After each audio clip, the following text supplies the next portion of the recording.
नमस्कार, छत्तीसगढ़ आज का मुद्दा देख रहे हैं आप। मैं हूं आपके साथ साक्षी गुप्ता और आज का हमारा मुद्दा है बीजेपी के चेहरे, सियासत के मोहरे। बीजेपी के महापुरुष भारत रत्न अटल बिहारी वाजपेयी, पंडित दीनदयाल उपाध्याय और श्यामा प्रसाद मुखर्जी की जीवनी अब छत्तीसगढ़ के स्कूलों में पढ़ाने की तैयारी की जा रही है, जिसे लेकर सियासत भी तेज है।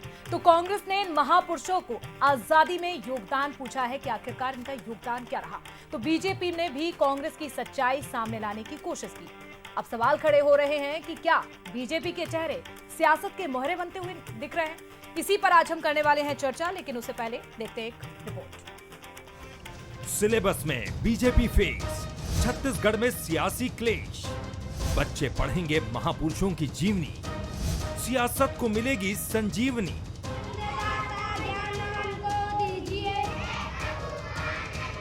छत्तीसगढ़ के सिलेबस में बड़ा बदलाव होगा। चौथी पांचवी क्लास के बच्चे पूर्व पीएम भारत रत्न अटल बिहारी वाजपेयी की जीवनी पढ़ेंगे।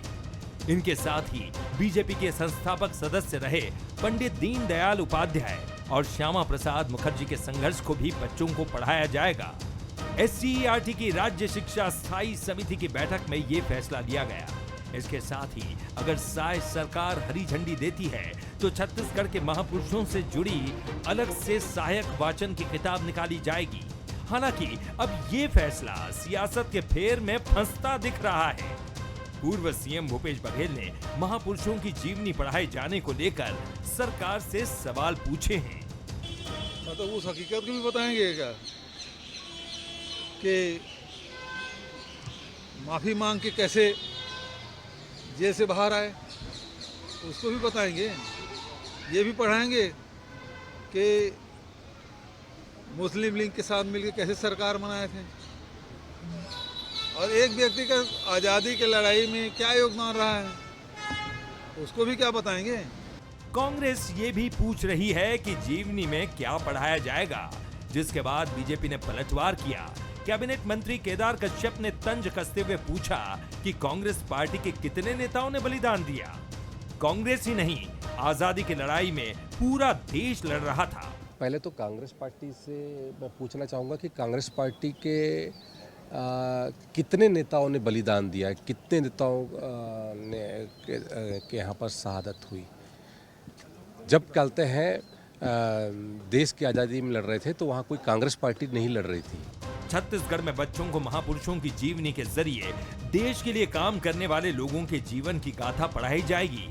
इसे लेकर कांग्रेस सवाल खड़े कर रही है, तो वहीं बीजेपी भी पलटवार कर रही है। ऐसे में महापुरुषों की जीवनी पर शुरू हुई सियासत कहां तक जाएगी, ये अहम सवाल है। तो ये रिपोर्ट आपने देखी। अब बात करेंगे बंसल न्यूज के सुलगते हुए सवाल। आखिरकार सवाल कौन कौन से, एक नजर सवालों पर। देखिए, सवाल नंबर 1, क्या बीजेपी के बड़े चेहरे छत्तीसगढ़ में सियासत के मोहरे बन रहे हैं? सवाल नंबर 2, सवाल यह है कि आखिरकार क्या अपने नेताओं की जीवनी पढ़ाकर बीजेपी राजनीतिक लाभ लेना चाहती है? तीसरा सवाल यह है कि आखिर बीजेपी के महापुरुषों का आजादी में योगदान क्यों पूछ रही है कांग्रेस? ये 3 सवाल हैं, अहम सवाल, और सवालों के जवाब हम देंगे। हमारे साथ राजनीतिक मेहमान भी जुड़ चुके हैं, परिचय आपसे कराते हैं। प्रवीण साहू, प्रवक्ता बीजेपी से हमारे साथ जुड़ चुके हैं। सत्यप्रकाश सिंह, प्रवक्ता कांग्रेस से, कांग्रेस का पक्ष रखने के लिए। इसके साथ ही अनिल पुसतकर भी हमारे साथ वरिष्ठ पत्रकार के तौर पर जुड़ चुके हैं। आप तीनों मेहमानों का बहुत स्वागत है।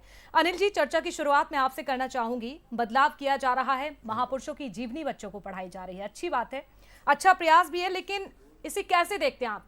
सिलेबस में जो ये बदलाव है, ये शिक्षा का सुधार है या फिर राजनीति का एक नया चैप्टर है? अनिल जी। नहीं, देखिए साक्षी, अगर किसी की भी महापुरुष की जीवनी अगर कोई सरकार जोड़ती है या अगर जोड़ना चाहे या बच्चों को पढ़ाना चाहे तो उसमें बुराई कुछ नहीं है। आप किसी बुरे आदमी की जो है जीवनी तो नहीं पढ़ा रहे हैं, आप पढ़ा रहे हैं किसी भी महापुरुष की। और दूसरा, अगर इससे अगर राजनीतिक अगर जो टारगेट है वो अचीव होते हैं तो आज़ादी के बाद से तो आज तक जो है महापुरुषों की जो भी जीवनी बच्चों ने पढ़ी है उसमें तो कांग्रेस के लोग ही थे। तो कांग्रेस को फिर तो कायदे से सरकार से जाना नहीं चाहिए था। अगर महापुरुष की जीवनी पढ़ाने से ही अगर चुनाव जीते जाते हैं तो आज तक तो ये लोगों को तो कभी जगह मिली ही नहीं। फिर सवाल इस बात का भी है कि उस जीवनी को बच्चा पढ़ता कितना है और उसको आत्मसात कितना करता है। आप देखिए आज बच्चों का जो है शिक्षा, स्कूल के बाजू में गुटके पान ठेले की दुकानें खुली पड़ी है, गुटखा खा रहा है, सिगरेट पी रहा है, हुक्का पी रहा है। उस बच्चे को आप क्या अगर पढ़ा भी लोगे तो क्या फर्क पड़ जाएगा, और कौन सा उससे सरकार आ जाएगी, या उस बच्चे को कौन सा वोटिंग राइट है? वो तो स्कूल का बच्चा, प्राइमरी स्कूल का बच्चा। तो मैं नहीं समझता स्कूल में किसी की भी कोई भी महापुरुष हो, किसी भी पार्टी का हो, किसी भी विचारधारा को हो, अगर उसको पढ़ाते हैं तो उसमें कोई आपत्ति नहीं होना चाहिए। हाँ, ये बात जरूर है कि जो कांग्रेस सवाल उठा रही, तो कांग्रेस का अधिकार है, कांग्रेस को जनता ने अभी विपक्ष में रखा है तो उनको सवाल पूछने का अधिकार है। और वो जो सवाल पूछ रहे हैं वो उनके पास वो जो उनके प्रोटोटाइप जो सवाल है उसमें वो शामिल है कि आप आजादी के आंदोलन में क्या किए बताओ। तो आजादी के आंदोलन में जब आजादी तो आपने दिलाई, आपकी पार्टी ही थी, आपने ही लड़ा, तो फिर वो आप ही का नाम रहेगा। तो दूसरा कोई जब था ही नहीं तो फिर उनसे क्या सवाल करना। तो मैं नहीं समझता कि अगर किसी महापुरुष की जीवनी जोड़ी जाती है तो उसका बिल्कुल कोई उस पर आपत्ति नहीं होनी चाहिए। बिल्कुल बड़ी बात जोड़ा यही जाना है। चाहिए, इसमें कोई बुराई नहीं। बिल्कुल आपत्ति भी नहीं होनी चाहिए। सत्यप्रकाश जी, कैसे देखते हैं आप? विपक्ष के तौर पर बैठे हैं, लेकिन कांग्रेस की ओर से जिस तरह के अभी हमने बयान सुने हैं, कहीं ना कहीं कांग्रेस को आपत्ति है, लेकिन सवाल यह है कि आखिरकार कांग्रेस को क्यों ऐसा लगता है कि उस समय योगदान क्या था जो जिन महापुरुषों की अभी बात की जा रही है जो सिलेबस में जोड़े जाएंगे? साक्षी, देखिए वरिष्ठ पत्रकार है अनिल जी, तो बोल रहे थे कि बच्चे क्या सीखे पढ़ेंगे, उनको कौन सा वोटिंग राइट्स है, क्या है, तमाम चीजें। मगर ये कहावत है ना कि जो बीज हम बोते हैं वही फल हमको मिलते हैं। तो वही बात है। देखिए पढ़ाने में कोई दिक्कत नहीं है, आप पढ़ाइए ना, एपीजे अब्दुल कलाम जी के बारे में पढ़ाइए, आप पढ़ाइए भगत सिंह जी के बारे में पढ़ाइए, चंद्रशेखर आजाद जी के पढ़ाइए, वो कोई दिक्कत नहीं है। मगर देखिए आप क्या सिद्धांत या क्या संस्कार आप देना चाहते हैं, मुद्दा ये है। बीज जब आप लगा रहे हैं तो उनके दिमाग में आप क्या डालना चाह रहे हैं, मुद्दा ये है। अब देखिए आप ये जो पूरी बात है, अभी इन्होंने अनिल जी ने बोला कि उस समय सिर्फ कांग्रेस ही थी या यही लोग थे तो दूसरे सवाल काट रहे हैं, ये गलत। इतिहास आप देखिए, आज इतिहास की बात होगी, इतिहास आप उठा के देखिए। हिंदू महासभा गठन कब हुआ था? 1925 में। देश आजाद हुआ 1947 में। इनके जो श्यामा प्रसाद जो माफ कीजिए वीर सावरकर थे, तो कर लगभग 32 वर्ष के युवा थे जिस समय देश आजाद हुआ, 45-46 की बात कर रहा हूँ। तो उस बता दीजिए क्या योगदान था। श्यामा प्रसाद मुखर्जी जो इनके पितृ पुरुष है, उन्होंने तो अंग्रेजी हुकूमत को ये समर्थन दिया था कि जो आंदोलन क्विट इंडिया मूवमेंट होने वाला, भारत छोड़ो आंदोलन, उसको आप क्रूरतापूर्ण उसको दबाइए, उसको कहने के खत्म करने की कोशिश कीजिए।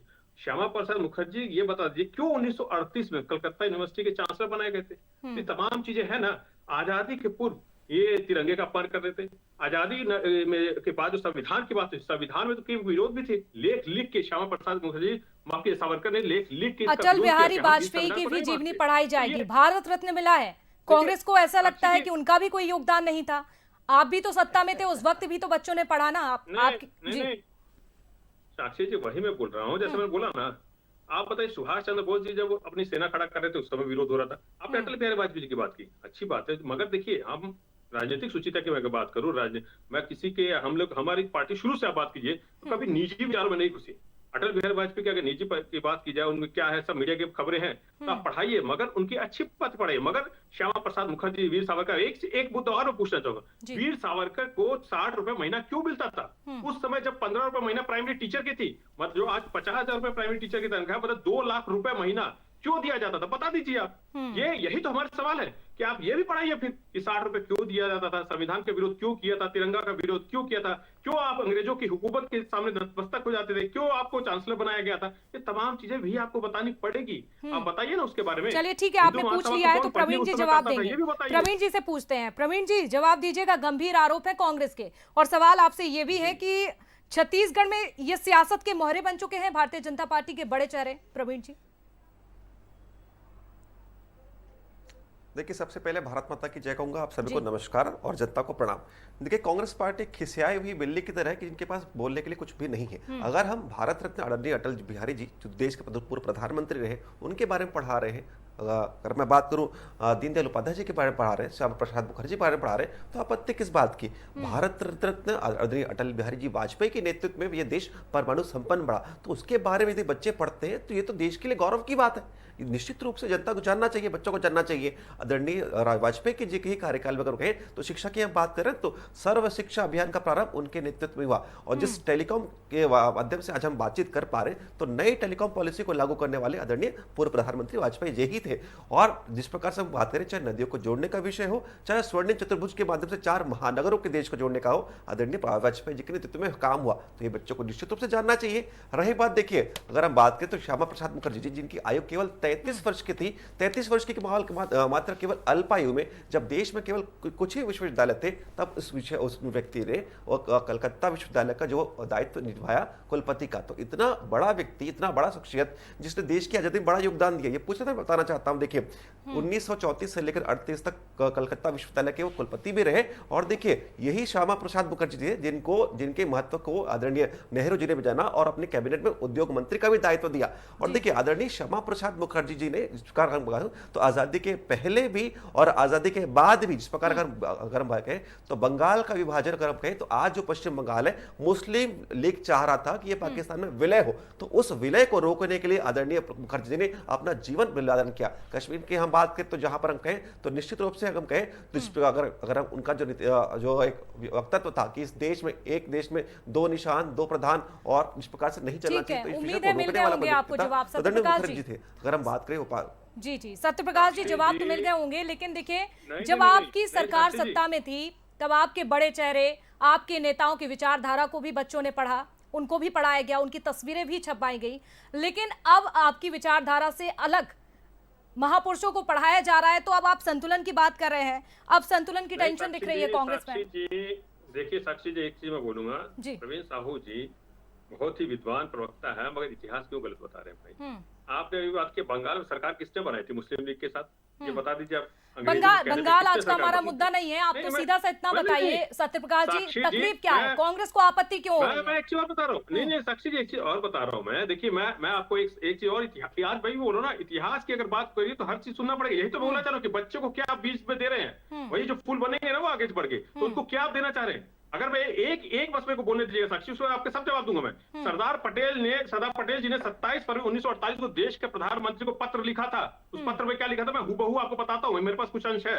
सावरकर के सीधे मार्गदर्शन में हिंदू महासभा के एक कट्टर वर्ग ने षड्यंत्र रचा और इसे अंजाम दिया। महात्मा गांधी जी की हत्या के बाद की बात कर रहा हूँ। ऐसा लगता है कि इस साजिश में कुल 10 लोग शामिल थे। यह सत्य है कि इस हत्या का स्वागत आरएसएस और हिंदू महासभा के लोगों ने किया और उसको बैन किया सरदार पटेल जी ने। और बैन में भी उन्होंने लिखा कि हाँ आरएसएस के कार्यालय में खुशियां मनाई गई, मिठाइयां बांटी गई। बैन किया गया, किसको बैन किया गया? आरएसएस के, इन्हीं के पूर्वज थे ना, इन्हीं के वंश। और सरदार पटेल उस समय गृह मंत्री थे, जिनको हर चीज की खबर थी कि क्यों हुआ, पुलिस ने जांच की होगी, हर रिपोर्ट दी होगी, तो गृह मंत्री ने ऐसी बातें क्यों बोली थी? यही हमारा सवाल है कि आप क्या देना चाह रहे हैं देश के बच्चों को, हमारे भविष्य को क्या देना चाह रहे हैं? आप पढ़ाइए ना, हमारी बात करें, आप पढ़ाइए ना इंदिरा गांधी जी देश का 2 बंटवारा किया था, सरेंडर मोदी नहीं बने, देश का बंटवारा किया था। आप पढ़ाइए ना राजीव गांधी के बारे में, आईटी रेवोल्यूशन उन्होंने करके दिया था। उनकी सोच थी कि हर गांव तक पढ़ाई पहुंचे, हर गांव तक आईटी रेवोल्यूशन पहुंचे, गंभीर आरोप लगा रहे हैं, सवाल पूछ रहे प्रवीण जी। चलिए ठीक है, पूछ लेते हैं प्रवीण जी से जवाब लेते हैं। यही तो कांग्रेस पार्टी की विचारधारा है। मैं वही कह रहा हूं, देखिए इनको अपने नेताओं के इतर कोई व्यक्ति दिखता ही नहीं है। सुभाष चंद्र बोस की बात कर रहे थे, बता दीजिए उनका जन्म तारीख कब क्या है?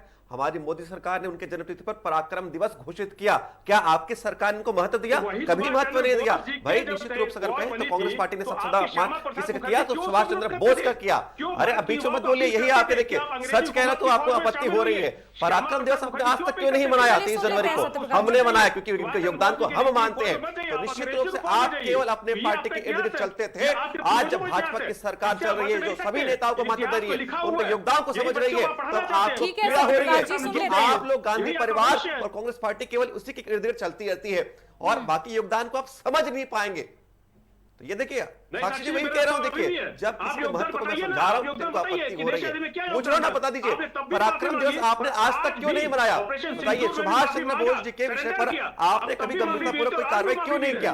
क्या दिन क्या बताइए आप? सत्यप्रकाश जी देखिए, अभी गंभीर आरोप लगा रहे थे आप और प्रवीण जी आपको सुन रहे थे शालीनता से, लेकिन अब आपका भी फर्ज है, सुन लीजिए, आपके जवाब दे रहे हैं एक एक करके। प्रवीण जी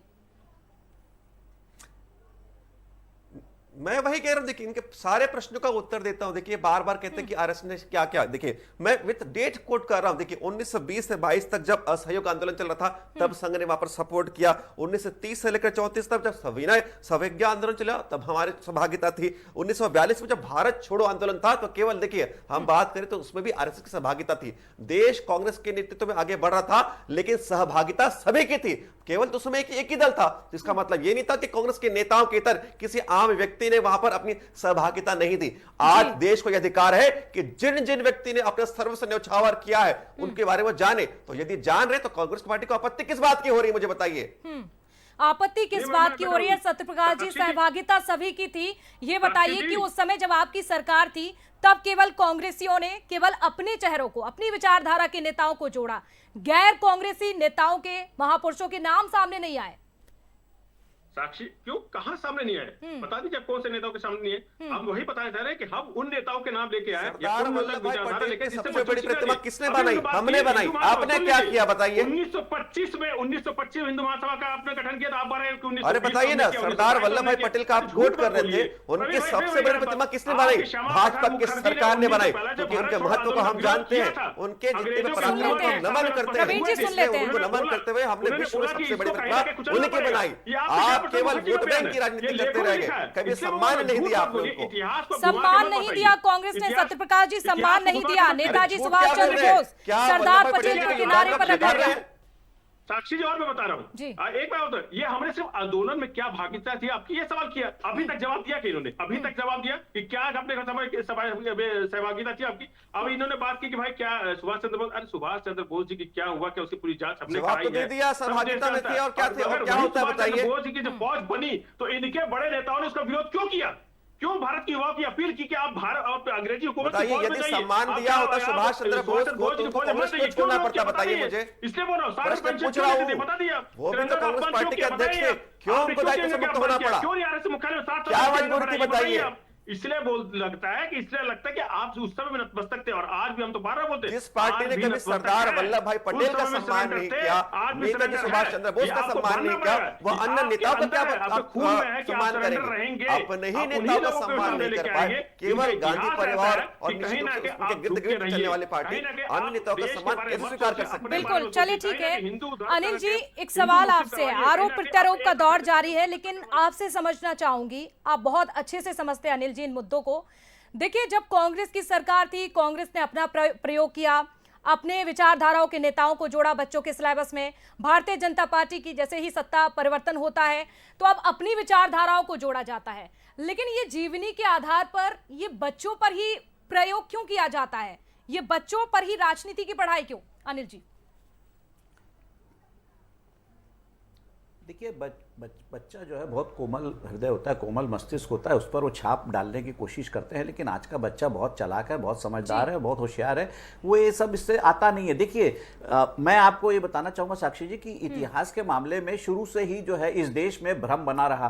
कांग्रेस अपने नेताओं को क्लेम करते रहे कि हमने आज़ादी दिलाई और बाकी लोग जो है उनका कहते रहे कि हमको किनारे कर दिया गया। अब आप बताइए कि आरएसएस को पहले आज़ादी के बाद से तत्काल जो है गांधी जी की हत्या का जो आरोप आरएसएस पर मढ़ दिया गया और आरएसएस गांधी का हत्यारा है, संघ गांधी का हत्यारा, संघ गांधी का हत्यारा है। बाद में जब कोर्ट से जब समन हुआ उसके बाद संघ छूट गया, अब वो सावरकर पर आ गए। सावरकर के मामले में भी कोर्ट ने समन कर चुका है। तो सावरकर के मामले में आप बताइए, जिसको 2 बार उम्र कैद की सजा हुई और जिनको लिखने के लिए किताबें मिल रही है और जो दीवार में लिख रहा है, दोनों के स्वतंत्र आंदोलन को आप एक साथ मिला रहे हैं। अरे आप ठीक है, जो हुआ उसको भूल जाइए, लेकिन जो हो रहा है उसको तो ठीक करिए। आप पढ़ाया क्या? महाराणा वीर महाराणा प्रताप, हम वीर महाराणा प्रताप पढ़ते रहे और कौन सी लड़ाई जीती महाराणा प्रताप ने? किताब में उल्लेख ही नहीं है। एक लड़ाई लड़ी हल्दी घाटी की और हार गए, काला धागा सर के नीचे रखते थे, घास की रोटी खाते थे और वो वीर थे। ये इस तरह का इतिहास पढ़ाया जा रहा था। अगर उसमें सुधार हो रहा है, आज जो है हम मुगल काल की सारी वंशावली, चाहे वो कुतुबुद्दीन ऐबक से लेके जो है वो जहांगीर तक, सबको सब याद है। अब बाकी लोगों को कोई याद नहीं। तो आप इतिहास को अगर सुधार रहे हैं, इतिहास में अगर भ्रम रहा है, भ्रामक इतिहास रहा है और उसमें सुधार हो रहा है तो क्या बुराई है? और दूसरी बात, मेरा ये मानना है कि आज तक जो है आजादी के बाद से तो महात्मा गांधी, जवाहरलाल नेहरू, बच्चों के चाचा नेहरू, बिल्कुल उन्होंने भी अपनी विचारधारा के नेताओं को पढ़ाया। लेकिन सवाल तो यही है सत्यप्रकाश जी, अगर इतिहास में सुधार किया जा रहा है तो कांग्रेस को आपत्ति क्यों है? आप तो विपक्ष की भूमिका में बैठे हैं, सपोर्ट कीजिए। साक्षी जी, मेरे को समझ में नहीं आ रहा है, अनिल जी इतने वरिष्ठ है, कौन से स्कूल में पढ़े हैं? और महाराणा प्रताप के बारे में मैंने पढ़ा है, झांसी की रानी जी के बारे में मैंने पढ़ा है। मैंने तमाम जो महाराष्ट्र में हो, चाहे मैं राजस्थान में भी रहा हूँ, वहाँ के वीर राजपूतों के बारे में, वो वीर वहाँ महाराज उनके बारे में पढ़ा है। तो वही मेरे को समझ में नहीं आ रही, बात कहाँ की कर रहे हैं, कौन सी शिक्षा की बात करें, कौन से स्कूल की बात कर रहे हैं, तो ये समझ नहीं है। मगर देखिए, वही मैं बार बोल रहा हूँ कि आप पढ़ाइए ना, मगर ऐसे लोगों के बारे में मत पढ़ाइए जिनसे बच्चों के ऊपर दुष्प्रभाव पड़े। आप ऐसे लोगों के बारे में क्यों पढ़ा रहे हैं? आप पढ़ाइए, मैंने बोला ना, आप छोड़ आपको दिए क्यों हमारे ऐसा लग रहा है कि राजीव गांधी बच्चों के ने ऊपर दुष्प्रभाव पड़ेगा? नहीं, अगर भारत रत्न साक्षी अटल जी, बिहारी वाजपेयी की जीवनी नहीं, अगर साक्षी बच्चे जी, पढ़ेंगे तो उन पर आप बुरा असर साक्षी पड़ेगा। जी, कैसी बात कर रहे हैं सत्यप्रकाश जी? भारत रत्न पूर्व प्रधानमंत्री अटल बिहारी जी के बारे में पढ़ा उपाध्याय और वीर आप सावरकर कैसे जिसने पता करें 60 रुपए बताइए? महीना पेंशन लिया हो, जिनके वो नेतृत्व में पढ़ाएंगे। ये राष्ट्र कि आप परमाणु अंग्रेजों से संपन्न 60 रुपए बना, महीना पेंशन उनके बारे में लीजिए। पढ़ने से आप किसके आपको सामने आपत्ति हो रही नतमस्तक हो जाइए, है? अरे ये शर्म आनी पढ़ाएंगे। चाहिए आपकी आप ये विचारधारा पढ़ाएंगे कि को। यही आपकी गलत एक-एक विचारधारा है। करके सुनते हैं ना, इसके ऐसे चलते डिबेट देश नहीं आगे होती। नहीं प्रवीण बढ़ा। जी, कीजिए, प्रवीण जी, आप सुन संविधान लेते हैं को जला पहले। दीजिए। अब ये पढ़ाएंगे। अरे शर्म आनी चाहिए कांग्रेस पार्टी पढ़ाएंगे कि श्यामा को। प्रसाद पूर्व मुखर्जी ने प्रधानमंत्री अटल बिहारी जी वाजपेयी जो श्रद्धेय हमारे माने जाते हैं देश सभी में दलों के बहुत द्वारा, अपमान किया था। निश्चित रूप से ये उनके बारे में अपनाना चाहते हैं। पढ़ा जाना अब ये चाहिए, अपनाना अध्ययन चाहते किया हैं जाना महात्मा गांधी चाहिए। का और आचार्य उनके बारे में RSS ऐसी के लोग। टिप्पणी अब ये ये पढ़ाना चाहते हैं, ये अशोभनीय बता दीजिए। टिप्पणी है। इससे मैं चाहूंगा कि वो छोड़ दीजिए क्षमा इंदिरा मांगे। गांधी, राजीव गांधी, आप पढ़ाइए ना, एपीजे अब्दुल कलाम जी के बारे में पढ़ाइए, चंद्रशेखर आजाद जी के बारे में पढ़े, वही तो मैं कह रहा हूँ कि आप केवल गांधी परिवार के इर्द गिर्द चलते हैं, अन्य लोगों और अन्य नेताओं का योगदान को आप कभी देख ही नहीं पाते, समझ नहीं पाते। अपने नेताओं की चरण वंदना अभी भी करनी है, जो कहीं ना कहीं अब स्वर्ग में जा चुके। देखिए, एक चीज और मैं बोलना चाहूंगा। तो अरे स्वर्ग- हम स्वर्ग अरे में मैं तो- तो पूछ दिया आपसे, सरदार वल्लभ भाई पटेल जी का क्या आपने सम्मान किया? फिर वही मैंने बात, पूछा सरदार वल्लभ भाई कि पटेल ने आज आपको सत्यप्रकाश जी पहले बहुत लगाया, आरोप बात लगा करें। रही है। सुन लेते हैं एक बार। नेताजी सुभाष चंद्र सत्यप्रकाश बोस जी जी अगर को इतने इस्तीफा आरोप क्यों लगाए देना हैं तो पड़ा? सुनने की भी क्षमता रखिए। सुन लेते हैं ना प्रवीण जी से। प्रवीण जी, राजनीतिक लाभ लेना चाहती है भारतीय जनता पार्टी।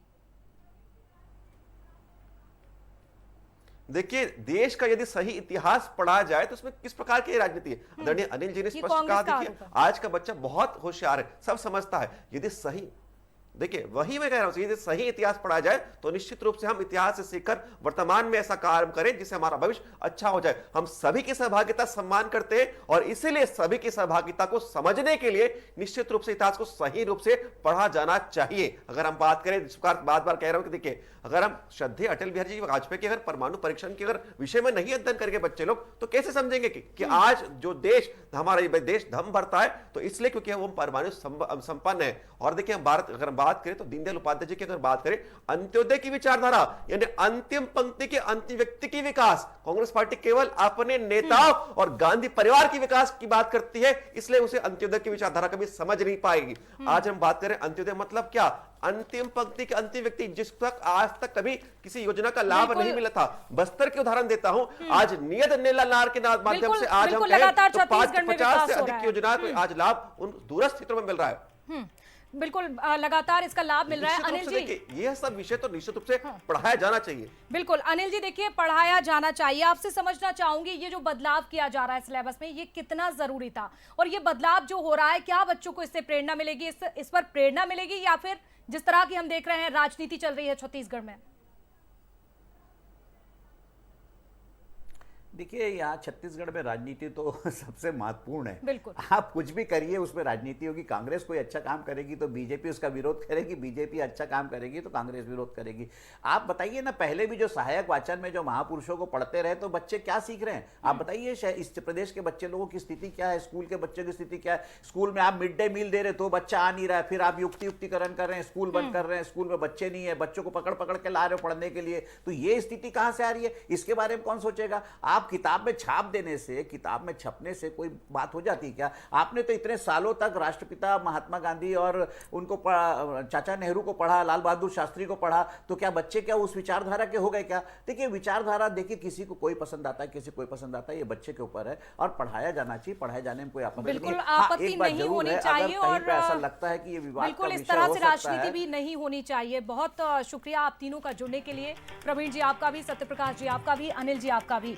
तो देखिए, जिस तरह से बीजेपी के चेहरे, जिन महापुरुषों को लेकर जीवनी में बात की जा रही है, बच्चों को पढ़ाया जाएगा, जो सिलेबस छत्तीसगढ़ में बदलने जा रहा है, जो ऐड किए जाएगी जीवनी, लेकिन इसको लेकर अब छत्तीसगढ़ में सियासत भी हाई है।